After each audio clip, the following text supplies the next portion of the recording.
My siblings received luxury gifts while I got body wash, but now I'm gone, and their perfect life is over. Growing up, I always knew my family treated me differently. My siblings got the best gifts. They got all the attention. They were the favorites. And me? I got forgotten. But this year was the moment I finally snapped. Because after everything I had done for them, after sacrificing my time, my money, my energy to keep the family afloat, I finally realized something. They didn't love me. Not the way I had spent my whole life hoping they did. And the moment I figured that out, I knew. It was time to leave. It started with my birthday. I never expected much.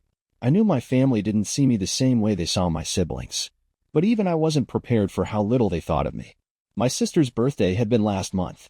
She got a luxury spa voucher, a designer handbag, and a huge surprise party, one that I was forced to help pay for.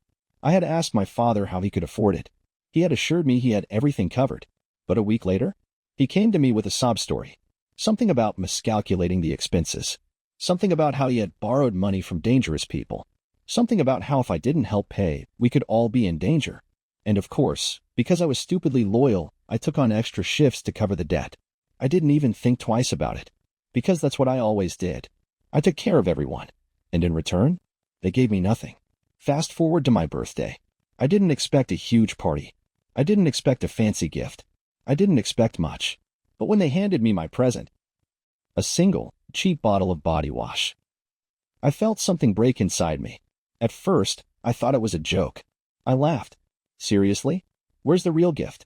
But my mother just smiled. Oh, sweetheart, we knew you'd love this. I stared at her. I couldn't believe it. I had spent years taking care of them, paid the bills, cleaned the house, cooked their meals, and the only thing I was worth to them was body wash. I felt a lump in my throat, but I wasn't going to cry, not in front of them. So instead, I laughed, a bitter, cold laugh. You guys really outdid yourselves this year, I said, my voice dripping with sarcasm. My father frowned. What's that supposed to mean? I tilted my head. Just that it's amazing how you can afford a designer bag and a spa trip for my sister, but you can't afford a cake for me. He scowled. You know our financial situation. I laughed harder. You mean the one where I cover all your bills? The one where I paid off your debt last month? That financial situation? Silence. For the first time in my life, they had nothing to say. My mother suddenly burst into tears. Oh, you're always so dramatic, she sobbed. I felt my fist clench. Because of this?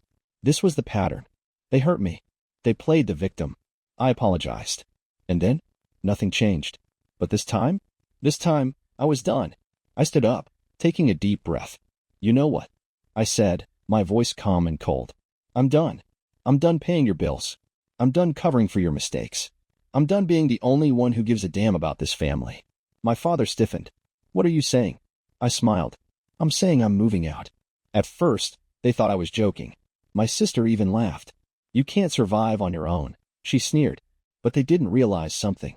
I had already started saving. For months, I had been putting away money. Because deep down, I had always known this moment would come. And when I saw the panic on their faces, I knew. They had never expected me to actually leave. Because in their minds, I wasn't a person. I was a resource, a tool, a wallet. And now, they were about to lose their biggest source of income. My father's voice turned sharp. You're being selfish. I smirked. Oh, you mean like the way you were selfish when you let me carry this family while my siblings did nothing? His fists clenched. You don't just abandon your family. I raised an eyebrow. Funny, because you abandoned me a long time ago. Silence. Then, I walked away. Because this time, I wasn't falling for their games. I packed my things that night. I called my friends and told them the plan. By morning, I was gone. And my parents? They were furious. Because they had just lost the one person who had been holding their lives together. And they knew. Without me, everything was about to fall apart.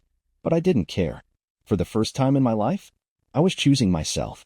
And no amount of guilt, no amount of manipulation would ever bring me back. I woke up in my new apartment feeling something I hadn't felt in years.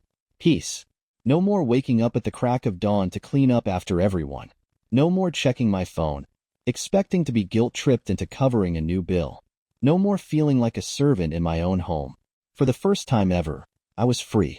But my family? They weren't about to let me go that easily. It started with the calls.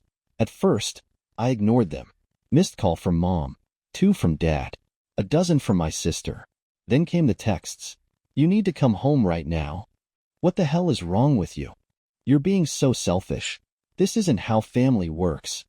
I rolled my eyes because I knew exactly what was happening. They weren't worried about me. They were worried about how they were going to survive without me, and I wasn't falling for it. Then they switched tactics because when guilt didn't work, they tried something worse. They tried to scare me. I was at work when I got a text from my father. It was a photo, a screenshot of my bank statement, and the second I saw it, my stomach dropped because somehow they still had access to my account. I called my bank in a panic. The rep was calm and professional. Yes, sir. I see that a recent attempt was made to transfer funds from your account. Fortunately, it was flagged for verification. I exhaled sharply. Who tried to transfer the money? She hesitated. It was a joint account holder. My blood boiled because I already knew who it was. Before I moved out, I had shared a joint emergency fund with my parents. It was meant for household expenses, things I had been stupid enough to think were for the good of the family. But now, they were trying to drain it. I marched into the bank that evening, closed the joint account, transferred my savings into a private account, locked everything down, and just to be safe, I froze my credit. Because if they were willing to steal from me directly, I had no doubt they'd try to ruin my credit next. And when I was done, I sent my father a message. Nice try. You're cut off. Don't contact me again. Blocked. One by one. I blocked all of them. Mom, Dad, my sister. Because of this? This wasn't family. This was war. And I wasn't playing anymore. For a few days, things were quiet. I almost let myself believe they had finally given up. But then, they pulled their dirtiest trick yet. And this time, they tried to use other people against me. It started with a knock on my door. At first, I thought it was a delivery. Then I opened the door. And standing there was my uncle. He was my father's younger brother. The nice one. The one who had always seemed to be on my side growing up. I sighed, because I already knew why he was here. You know, he started, shaking his head, your parents are really hurting. I rolled my eyes. Yeah? And whose fault is that? He hesitated. You don't understand. They weren't prepared for this. I laughed. Oh, you mean they weren't prepared to actually work for once in their lives? His face tightened. Look, I'm not saying what they did was right, but at the end of the day, they're still your parents. I clenched my jaw. And what have they ever done to deserve my loyalty? Silence. He sighed, rubbing his temples. They're saying you abandoned them. I snorted. They abandoned me a long time ago. I was nothing but a paycheck to them. He gave me a pleading look. Just talk to them. Maybe you can work something out. I smiled. And then, I said the words that ended everything. No. His face dropped. I leaned against the doorframe, voice cold. They made their choices. Now they have to live with them. He opened his mouth, but I didn't let him speak. Instead, I shut the door in his face. And just like that, I was done. That was the last time anyone in my family tried to reach me directly. No more calls. No more texts. No more fake apologies. Because now, they finally knew. I wasn't coming back. Ever. For the first time in my life, I was free. And no amount of manipulation, guilt, or empty threats would never change that. After I slammed the door on my uncle, I expected more drama, more guilt trips, more financial sabotage attempts, more pathetic attempts to drag me back. But what happened instead was silence. At first, I thought it was a trick, that they were waiting for me to come crawling back. I saw how badly they were struggling. I'd feel guilty and beg to be part of the family again. But I never did. And as the weeks passed, their true downfall began. It started with my sister. For years, she had been the golden child. She never had to work. She never had to worry about bills. She never had to be responsible for anything, because I had always been there, cleaning up her messes, paying for her lifestyle, making sure she never had to suffer. But now, she had nothing. And the first time she actually had to face reality, she collapsed. One day, I got a text from a random number. At first, I almost ignored it, but something told me to read it. And when I did, I laughed, because it was from my sister, and she was begging. I know we haven't talked, but I need your help. Please. I raised an eyebrow, because for years, I was the one begging for help, begging to be included, begging to be treated as an equal, begging to be more than just a background character in my own family. And every time, she ignored me. But now that she had no one left to bail her out, she came crawling to me. I didn't reply, because I wasn't her safety net anymore. And when she realized that, she spiraled. Through the family gossip chain, I heard that she had lost everything. Her expensive shopping habits caught up with her. Her credit cards were maxed out. She had no savings, because she had never needed them before. And now, she was broke, completely and utterly helpless. And the best part? There was no one left to save her. Then, things got even worse for my parents. Because when I left, they lost more than just a source of income. They lost their ability to manipulate everyone around them. And without me keeping the house running, it all collapsed. I heard from an old neighbor that my father had started borrowing money, big amounts, from the wrong people. And my mother? She was falling apart. Because for years, she had played the role of the noble mother, suffering for her children. But without me working to support her sacrifices, there was no facade left to maintain. And people finally started seeing the truth. The lies they had built their lives around, they were crumbling. Their friends stopped lending them money. Extended families stopped believing their sob stories. Even my uncle, who had tried to guilt me into going back, cut them off. Because he finally saw what I had known all along. They weren't victims. They were leeches. And without someone willing to be drained, they had nothing. Months passed. I started a new job. I started living for myself. I started feeling happy for the first time in my life. And then, one day, I got a letter in the mail. From my parents. And when I read it, I knew. They were desperate. Son, we need to talk. Things have been hard for us, and we'd really appreciate some support. I know we've had our disagreements, but we're family, and family helps each other. You know we always did what was best for you. Now it's your turn to do the same for us. Let's put the past behind us. Come home. I laughed, because nothing had changed. They weren't apologizing. They weren't taking responsibility. They weren't even admitting they had done anything wrong. They still thought I owed them, that I'd always be there to clean up their messes, that I'd come running back just because they asked. But they didn't realize something. I wasn't that person anymore. I grabbed the letter, tore it in half. Then, I threw it away, because my family wasn't blood. My family was the people who actually cared about me. And my parents, my sister, they were nothing to me now. I was free, and nothing they said or did would never change that. I thought my family had finally learned their lesson. I thought after months of ignoring their calls, blocking their numbers, and rejecting every attempt to drag me back, they'd finally accept that I was gone. But my parents? They had one last trick up their sleeve. And this time, they were about to cross a line they could never come back from. It started with an unexpected visit. I had just gotten home from work, exhausted, when I saw someone standing outside my apartment building. At first, I thought it was a neighbor. But as I got closer, my stomach sank, because standing there, looking disheveled, desperate, and angrier than I had ever seen her, was my mother. I froze, because after everything, I never expected her to show up at my home. She saw me and immediately rushed forward. I barely had time to react before she started talking. Fast, loud, dramatic. "You need to come home," she said, grabbing my arm. I yanked away. "Are you insane? What the hell are you doing here?" She looked furious. "I am your mother. You don't just get to walk away from this family." I laughed. "Oh, you mean the way you walked away from me every time I needed you? The way you ignored me for years?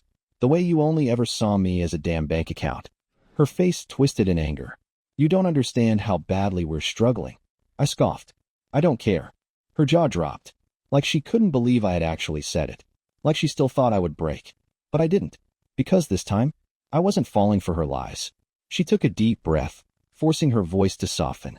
"Sweetheart, please. We're about to lose the house. Your father, he's not doing well. He needs medical treatment. Your sister is trying her best, but she can't do this alone." I narrowed my eyes.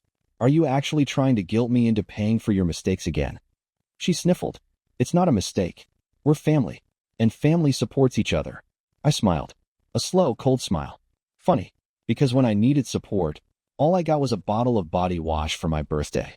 Her nostrils flared. "That was so long ago. Are you really going to hold a grudge over something so small?"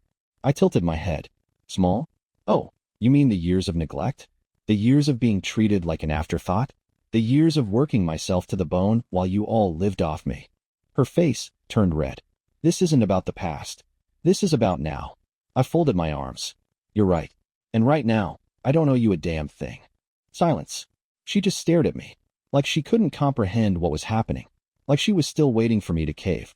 But I never did. Then, she played her last card, the one she thought would destroy me. She stepped closer, dropped her voice to a whisper. Fine, she hissed. You want the truth? We never loved you the way we love your sister. I froze. But she wasn't done. You were always a burden. A responsibility. Nothing more. But at least you were useful before. Now, you're just a selfish disappointment. I exhaled slowly. I should have been angry. I should have been devastated. But instead, I felt something strange. I felt free. Because finally, after all these years, she had told me the truth. And now, there was nothing left to fight for. I nodded slowly. Thanks for finally saying it out loud, I said. Now I don't have to waste another second thinking about you. Her eyes widened, like she had expected me to beg, to cry, to break. But I didn't. Instead, I turned around, walked inside, and shut the door in her face. For the last time, I stood in my apartment, heartbeat steady, and for the first time in my life, I felt nothing for her. No pain, no longing, no regret. She was just a stranger now, and I was finally, completely free. The next day, I changed my number, blocked them on everything, and from that moment on, they no longer existed in my world, and I never looked back. After I shut the door on my mother, I expected some kind of last-ditch effort, more phone calls, more emails, another desperate attempt to drag me back. But this time, there was nothing. No messages, no threats, no fake apologies, just silence. And that's when I knew. It was finally over. The first few weeks felt strange. For the first time in forever, I wasn't waking up stressed about money. I wasn't working extra shifts to cover someone else's mistakes. I wasn't constantly checking my phone, expecting another guilt trip. I wasn't looking over my shoulder, waiting for the next betrayal. I was free, and with that freedom came a new life.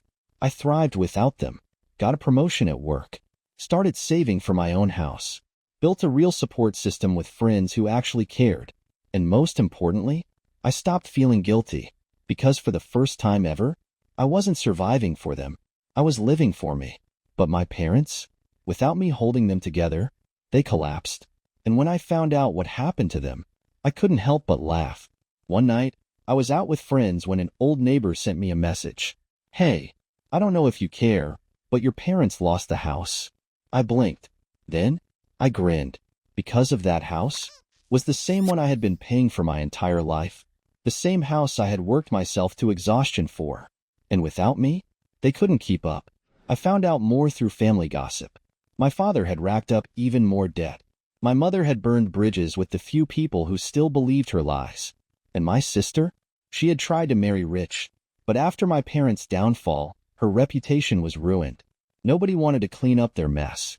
So for the first time ever, they had to face the consequences of their actions, without me there to save them. A few months later, I bought my first house. It wasn't a mansion. It wasn't flashy, but it was mine, paid for with my own money, built with my own choices, created without any of them. And as I stood in the empty living room, looking around at the life I had built, I realized something. I had one. Because while they were drowning in their own mistakes, I was thriving. I was happy. I was independent. I was free. And no matter what they said, no matter how much they begged, they would never, ever be part of my life again. One night, I sat on my back porch, staring up at the stars. For the first time in years, I felt at peace. And as I took a slow, deep breath, I realized I had escaped, and I would never, ever look back.